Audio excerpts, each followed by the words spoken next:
Hello and welcome back to my channel साथीहरू। र आजबाट चाहिँ म भ्लगिङ स्टार्ट गर्न गइरहेको छु। यतिखेर म चाहिँ रामेछाप मेरो गाउँमा छु होइन।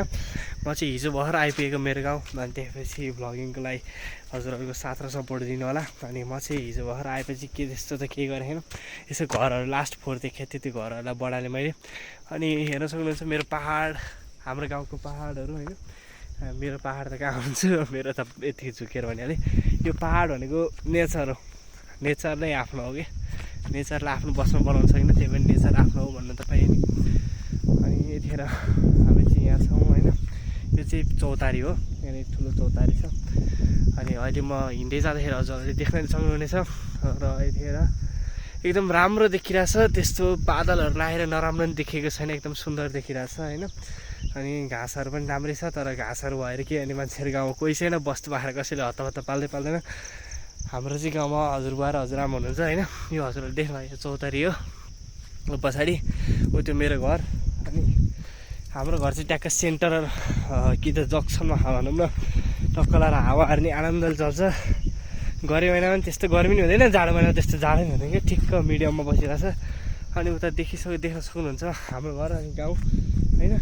अनि हाम्रो गाउँ एकदम राम्रै हो भनौँ। हाम्रो गाउँ चाहिँ 3वटा टोलमा बाँड्ने। यो हाम्रो यो बसिरहेको यति चाहिँ हाम्रो एउटा टोल भयो। उहाँ माथि लेख्नेमा एउटा टोल हुन्छ, तल बेसनिरी 3टा टोल गरेर बनेको छ होइन। अनि हामी चाहिँ सबैजना एकदम एकमुष्ट भएर, हाम्रो यो दाजुभाइ एकदम मिलनसार हुनुहुन्छ, सबैजना मिलेर बस्नुहुन्छ। अनि त्यसपछि अरू सबै यस्तै छ होइन। अब यतातिर चाहिँ गाउँतिर चाहिँ कस्तो हो भन्दाखेरि पहिला सब खेती लाइन्थ्यो नि त। अहिले चाहिँ ऊ त्यहाँनिर बाँझो छ, पुरा फुटबल खेल्ने भने ठाउँ छ, तर फुटबल खेल्ने मान्छे कोही छैन। अब पहिला खेल्न दिँदैन थियो। हुन त म नि त्यति गाउँ बसेँ होइन, म त जस्ट 4 वर्षको उमेरमा काठमाडौँ गएको। अनि उतै नर्सरीबाटै उतै पढेको। अनि त्यसपछि एकपल्ट लकडाउन भएको थियो, लकडाउनको बेला चाहिँ गाउँ आएको थिएँ। अनि त्यति हो, लकडाउनको बेला नै म त्यस्तै जम्मा 6-7 महिना मात्रै बसेँ हो क्या। अनि त्यसपछि म फेरि काठमाडौँ गएँ होइन।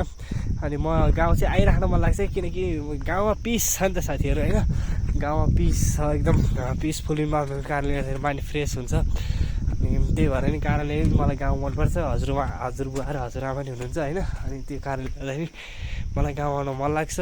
मेरो गाउँमा चाहिँ के छ भन्दाखेरि धेरै भेराइटीको रुखहरू छ क्या। एउटा अम्बा छ, एउटा सुन्तला छ, एउटा अनार छ, उता आल्चा, आरू बखरा, खुर्पानीहरू के छ।